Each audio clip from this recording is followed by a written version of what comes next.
The story begins with a typical morning in 1992 Bombay when Bhaskar Kumar is abruptly taken into custody by officers of the Central Bureau of Investigation, CBI.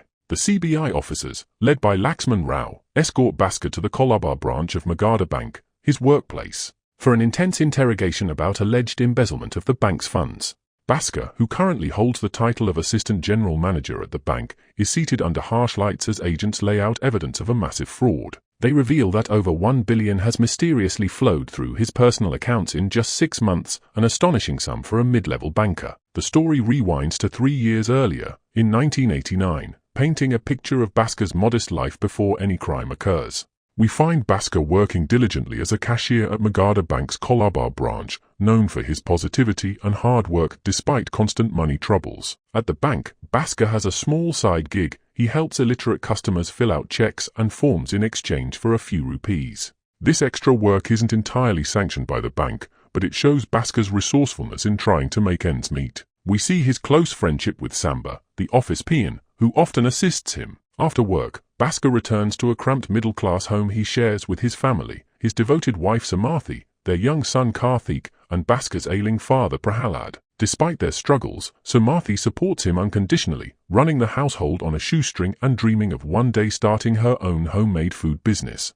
Bhaskar's father Prahalad is a former chartered accountant who tragically lost his voice and mobility after being scammed in a bad business deal, an event that left him voluntarily mute out of trauma. In this period, Bhaskar's financial hardships are on full display. Bill collectors and moneylenders hound him frequently. In one early scene, his largest creditor arrives unannounced and, finding Bhaskar unable to repay his loans, seizes Bhaskar's motor scooter as collateral on the spot. Humiliated in front of neighbors, Bhaskar can only watch as his primary mode of transport is taken away, a stark reminder of how cornered he is by debt. Despite these setbacks, Bhaskar remains optimistic that things will improve. He pins all his hopes on an upcoming promotion opportunity at the bank. His manager has hinted that Bhaskar is the top candidate for the new assistant regional manager position opening up, and this glimmer of hope keeps Bhaskar motivated through the daily grind. The day of the big promotion finally arrives, and Bhaskar comes to the bank. However, in a painfully ironic twist, the branch manager, Himanshu Roy, announces that the coveted assistant manager position is going to someone else, a less qualified colleague with connections. Bhaskar is stunned. In a tense scene in the manager's office, he musters the courage to question this decision, pointing out his own stellar record. The manager's response is icy and condescending. He brings up Bhaskar's little form-filling side hustle, and threatens to report it as misconduct if Bhaskar doesn't drop his complaints. Essentially, the boss implies he could get Bhaskar fired for that minor infraction. This cruel rebuke breaks Bhaskar's spirit. We witness Bhaskar, eyes welling up, being forced to apologize and beg the very man who wronged him, pleading to keep his job. It's a moment of utter humiliation. Bhaskar leaves the office in tears, his dreams of advancement shattered and his pride wounded. This devastating setback plants a dangerous seed of desperation in him. Not long after the promotion fiasco, an opportunity for revenge and financial relief presents itself in an unlikely form. Anthony, a local illegal electronics dealer who frequents the bank, approaches Bhaskar and Samba with a proposition. Earlier, Anthony had informally inquired about a loan to bribe customs officials so he could release a shipment of smuggled foreign television stuck at Bombay's port. At that time, Bhaskar and Samba, bound by bank rules, turned him away. But now, with his faith in the system broken, Bhaskar reconsiders Anthony's case.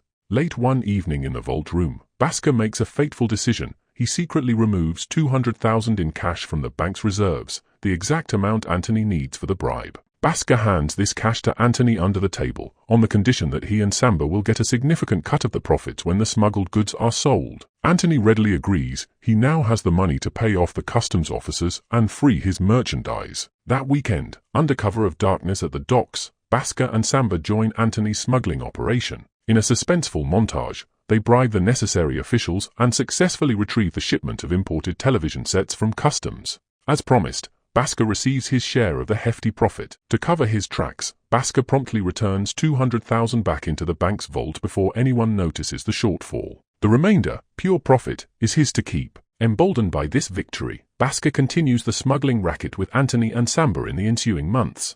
Bhaskar uses the illicit cash to quietly pay off many of his debts, even managing to retrieve his confiscated scooter from the loan shark. At home, he surprises Sumathi with new household items, including, fittingly, a brand new TV. The family's circumstances improve almost overnight, raising Sumathi's and little Karthik's spirits, even though they don't know the full truth of where the money came from. After a string of successful electronics deals, Anthony announces one final, high-stakes job before he intends to retire from smuggling. He lays out the plan to Bhaskar and Samba. A shipment of 3 foreign luxury cars has arrived at the docks, and the payoff for smuggling them out will be enormous. However, the bribe required is 1 million, 5 times larger than their first job and an astronomical sum to steal from the bank without raising alarm. Bhaskar hesitates. The risk has never been higher. For a moment, he considers backing out, not wanting to push his luck too far. But at home, Bhaskar sees the fruits of his newfound wealth. His son Karthik now beams with joy playing with expensive new toys, and Sumathi talks excitedly about enrolling Karthik in a better school. Realizing how much their lives have changed for the better, Bhaskar agrees to Anthony's plan, determined to secure his family's happiness with one last windfall. They set the smuggling operation in motion.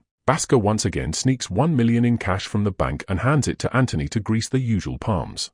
Initially, there is a local buyer lined up in Bombay for the luxury cars, but a sudden government raid on that buyer's premises throws a wrench into the plan. With their original client now under scrutiny, Anthony scrambles to find an alternative. He arranges to sell the cars to a dealer in Goa, which means they must transport the vehicles hundreds of kilometers by road. This sets up a daring road trip sequence full of tension and comic relief. Over a weekend, Bhaskar, Samba, and Anthony devise a clever ruse to get the contraband cars to Goa through multiple police checkpoints. They deck out the 3 imported cars to masquerade as official government vehicles. The cars are fitted with fake plates, and they concoct a phony motorcade led by a supposed VIP. In a hilarious twist, the dignitaries in the backseats are disguised decoys, a couple of local beggars and Mona, an exotic dancer, all dressed in respectable politician-like attire. Through quick thinking and flawless execution, the trio evades every government checkpoint on the route. They successfully deliver the luxury cars to the Goa's dealer. The payoff is huge and they all celebrate it. The celebration, however, is short-lived. As Bhaskar returns to work after this caper, he's greeted by shocking news. Police is outside the bank. He gets scared thinking that they have found out about the missing money from the bank. But it turns out that it is actually Magadha Bank's branch manager and 2 senior colleagues who have been arrested by authorities for a massive fraud unrelated to Bhaskar's activities. It turns out those very higher-ups who mistreated him were running their own illegal racket, siphoning bank funds and taking bribes, and they finally got caught. Bhaskar again manages to replace the stolen 1 million back into the bank vault, covering his tracks. Also, this development unexpectedly works in Bhaskar's favor. With the corrupt managers removed, there's a sudden vacuum in leadership. In an ironic twist of fate, Bhaskar finally receives the promotion he long coveted. He is appointed as Assistant General Manager of the Colaba branch. In a brief ceremony, the regional head congratulates him, and a bewildered Bhaskar accepts the new office and pay raise. Samba remains a peon, but he continues his side hustle with smuggling on his own, jokingly inviting Bhaskar for future deals. Bhaskar, however, decides to quit smuggling now. With a legitimate high-paying job in hand, he believes he can secure his family's future without further risking the law, or so it seems. As the newly minted AGM, Bhaskar initially focuses on legitimate work and enjoys the perks of his promotion. But the story takes a turn when Harsha Meher, a powerful stockbroker businessman, enters the picture. The headquarters instructs Bhaskar to personally attend to this man's accounts. One afternoon, Suraj, a suave representative of Harsha's firm Grow High Consultancies, visits Bhaskar's office. He is acting as a middleman for Harsha Meher. Suraj presents Bhaskar with an unusual bank receipt issued by Qatari Bank, requesting a transfer of a huge sum on Harsha's behalf. Bhaskar's eyes widen at the sheer size of the amount in question. It's far beyond what any regular customer moves. Suspicious, he scrutinizes the paperwork and notices discrepancies in Grow High's accounts that suggest something fishy is going on. After some digging, Bhaskar pieces together the scheme. Harsha Meher is exploiting a banking loophole. Essentially, Harsha is borrowing massive amounts from Magadha Bank, using interbank receipts from Qatari Bank as collateral, pumping that money into the stock market to artificially inflate share prices. Once the stocks yield profit, he siphons the gains and quietly returns the principal to the bank, making the transactions look legitimate on paper. It's a circular securities fraud enabling him to rake in crores, while the bank officials turn a blind eye in exchange for kickbacks. Bhaskar realizes that many at the bank, possibly even some of his new superiors, are being paid off to keep quiet about Harsha's activities. This revelation is both alarming and intriguing to him. Rather than report it immediately, Bhaskar's old opportunistic instincts resurface. If everyone else is profiting, why shouldn't he? In a discreet meeting in his office, Bhaskar confronts Suraj. He indicates that he's aware something is amiss with the receipts. Instead of rejecting the transaction, Bhaskar makes a proposition. he will approve Harsha's large bank receipts and facilitate the transfers in exchange for a personal cut of the profits and insider stock tips from Harsha's team. Suraj, needing Bhaskar's cooperation to keep the scam going, agrees to these terms. Just like that, Bhaskar is now a willing participant in the Harsha Mehr Securities scam, lining his own pockets on the side. Over the next several scenes, we witness Bhaskar ingeniously laundering the black money he earns from this arrangement. He can't simply deposit sudden crores into his savings without drawing attention, so he employs an elaborate ploy. Bhaskar contacts an unscrupulous agent and arranges to funnel his kickbacks into seemingly legitimate channels. Bhaskar buys lottery tickets through this agent and then rigs the results so that one of his tickets wins a huge prize. The lottery winnings provide a convenient cover story for a large influx of cash. Bhaskar doesn't stop there. With even more money on hand, he moves to fulfill his wife's long-held dream. He uses a portion of the laundered funds to open Sumarthi Home Foods, a small business venture under Sumarthi's name. From the outside, it appears Bhaskar's family has simply parlayed lottery luck into entrepreneurial success. In reality, the food business serves as yet another front to legitimize the influx of cash by blending his scam profits with the earnings of a real business. Bhaskar's plan works flawlessly for a time. Scene after scene shows the Kumar family's lifestyle skyrocketing. However, with each passing scene, we notice a dark shift in Bhaskar's personality. The humble, family-oriented man from earlier is transforming into an arrogant, work-obsessed tycoon. Sumarthi begins to sense that the money has changed her husband's heart. A rift develops. She mentions that he hardly spends time with the family anymore, always either at work or mysteriously busy elsewhere. The tension builds until Sumarthi finally reaches a breaking point. In a dramatic confrontation at the Sumarthi Home Foods storefront one evening, Sumarthi demands to know why Bhaskar is so indifferent and what's really fueling their extravagant lifestyle. Bhaskar, frustrated, blurts out the truth in a mix of anger and pride, admitting that her beloved business is nothing more than a front financed by dirty money. He even suggests that all her hard work was never actually needed to make it successful. This revelation is a crushing blow to Sumarthi. Feeling betrayed and furious that her husband tainted her dream, she trashes the small restaurant in a fit of rage, overturning tables and throwing ledgers to the floor. The scene ends with Sumarthi in tears, vowing that she wants nothing to do with Bhaskar's ill-gotten gains. Back at home, a heavy silence hangs in the air. Bhaskar's father Prahalad, who has silently observed his son's rise and the accompanying moral decline, decides he can stay silent no longer. In a poignant moment, Prahalad breaks his long-held silence. He reveals that he's known for some time that Bhaskar's wealth wasn't earned honestly. He recognized the patterns, having himself been an accountant. Prahalad recalls his own tragic story of being duped years ago and warns Bhaskar of the ruinous perils of greed, urging him not to repeat the same mistakes that destroyed their family once. This father-son heart-to-heart is a wake-up call. Bhaskar is stunned and humbled. It's the first time we see the brash facade crack as guilt washes over him. In this same scene, unbeknownst to Bhaskar, Sumarthi has overheard the conversation from just outside the door. Without a word, Sumarthi packs a small bag, takes young Karthik by the hand, and leaves to stay with her mother, shunning Bhaskar completely out of disgust and heartbreak. Later Hariharan, the general manager of Qatari Bank, whose name is on many of the receipts, comes to meet Bhaskar in his office.